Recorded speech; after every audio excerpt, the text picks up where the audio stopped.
ಸಾಕು ಸಾಕು.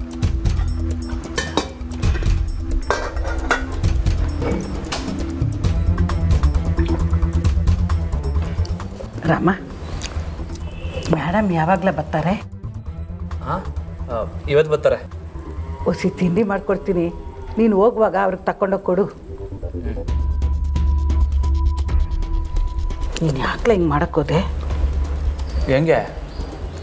ಮೇಡಮು ನೀನು ನಂಬಿ ಅವ್ರು ಬರೆದಿರೋ ಪುಸ್ತಕನ ನಿನ್ನ ಕೈಯಾಗ ಕೊಟ್ಟರೆ ನೀನು ಸೀದಾ ತಗೊಂಡೋಗಿ ನಿಮ್ಮ ಅತ್ತಿಗೆ ಕೈಯಾಗ ಕೊಟ್ಟಿದ್ದೀಯಲ್ಲ. ಮತ್ತಿನ್ನೇನು ಮಾಡಲಿ ಸರ್ದವ, ಮೇಡಮ್ ಯಾವಾಗಲೂ ಓದಾಯ್ತ ಅಂತ ಕೇಳ್ತಿದ್ರೆ ನಂಗೆ ಏನು ಮಾಡಬೇಕು ಅಂತ ತೋಚಲಿಲ್ಲ. ದಡ್ಡ ಕಣ್ಲ ನೀನು. ಯಾಕೆ ಹಂಗಂತೀಯ ಸರ್ದವ? ಮೇಡಮ್ಮು ಅವ್ರ ಗುಟ್ಟನೆಲ್ಲ ಅದ್ರಾಗ ಬಂದಿರ್ತಾರೆ, ಅದನ್ನು ತಗೊಂಡೋಗಿ ಕೊಡ್ಬೋದಾ ನೀನು?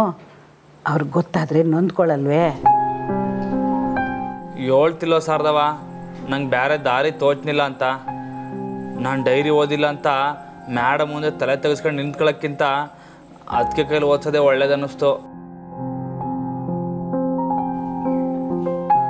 ಆದರೂ ರಾಮ, ಅತ್ತಿಗೆ ಏನಾದರೂ ವ್ಯತ್ಯಾಸವಾಗಿ ಹೇಳಿದ್ರೆ ನೀನು ಕೇಳಬೇಡ.